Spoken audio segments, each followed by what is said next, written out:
24 লোকসভা নির্বাচনের পর তৃণমূলে দখলকৃত গ্রাম পঞ্চায়েত 26-এর ফল ঘোষণার পর পুনরুদ্ধার করল বিজেপি। সোমবার বিজেপির কর্মী সমর্থকেরা মিছিল করে গ্রাম পঞ্চায়েত কার্যালয়ে যায় এবং গ্রাম পঞ্চায়েত পুনরুদ্ধার করে প্রধান ননিবালা বর্মনকে তার আসন ফিরিয়ে দেয়। উল্লেখ্য, গত পঞ্চায়েত নির্বাচনে একক সংখ্যা গরিষ্ঠতা অর্জন করে নাটাবাড়ি বিধানসভা কেন্দ্রের অন্তর্গত অন্দরন ফুলবাড়ি 2 নম্বর গ্রাম পঞ্চায়েতে বোর্ড গঠন করে বিজেপি এবং প্রধান হিসেবে ননিবালা বর্মন মনোনীত হন। কিন্তু 2024 লোকসভা নির্বাচনে তৃণমূলে ভালো ফলাফলে সংখ্যাগরিষ্ঠতা অর্জন করে অঞ্চল নিজেদের কবজায় নেয় তৃণমূল কংগ্রেস। কিন্তু একাধিকবার প্রধান ননিবালা বর্মনকে তৃণমূল কংগ্রেসের যোগদান করতে চাপ দেওয়া হলেও কাজের কাছে মাথা নত করেননি প্রধান ননিবালা বর্মন। শেষ পর্যন্ত তিনি অঞ্চল না এসে বাড়িতে বসে কাজকর্ম করতেন।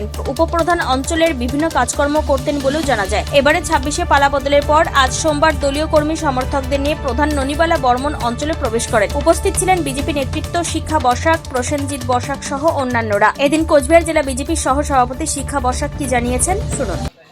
এটা আসলে দখল করে রেখেছিল, আমাদের প্রধানকে প্রবেশ করতে দিচ্ছিল না।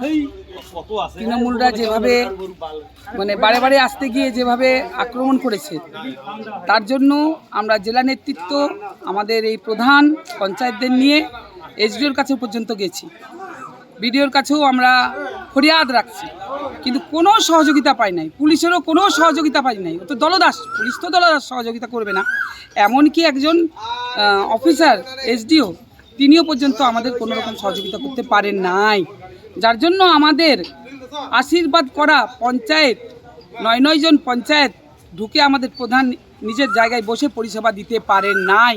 তার জন্য আমরা প্রত্যেকটি জনসাধারণের কাছে ক্ষমা প্রার্থী। এ প্রসঙ্গে পঞ্চায়েত প্রধান ননিবালা বর্মন কি বলেছেন শুনব।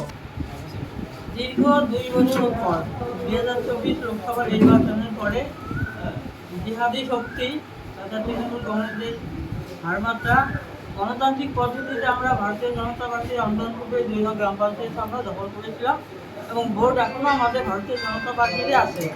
কিন্তু অগণতান্ত্রিক সরকার, যে বিগত দিনে স্বৈরাচারী তৃণমূল কংগ্রেস সরকার ছিল, তারা গ্রাম পঞ্চায়েতে আমাদের ভোটকে ঢুকতে দেয় তথা প্রধানকে ঢুকতে দেয়নি।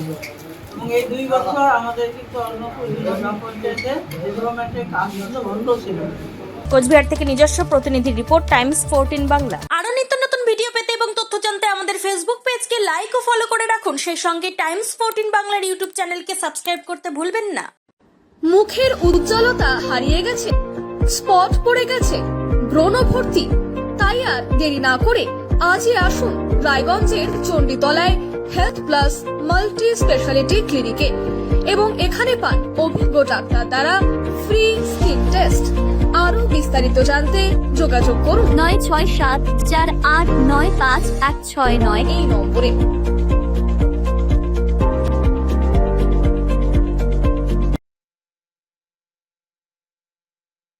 আজ তোমার বিয়ে সাজলো নতুন সাজে।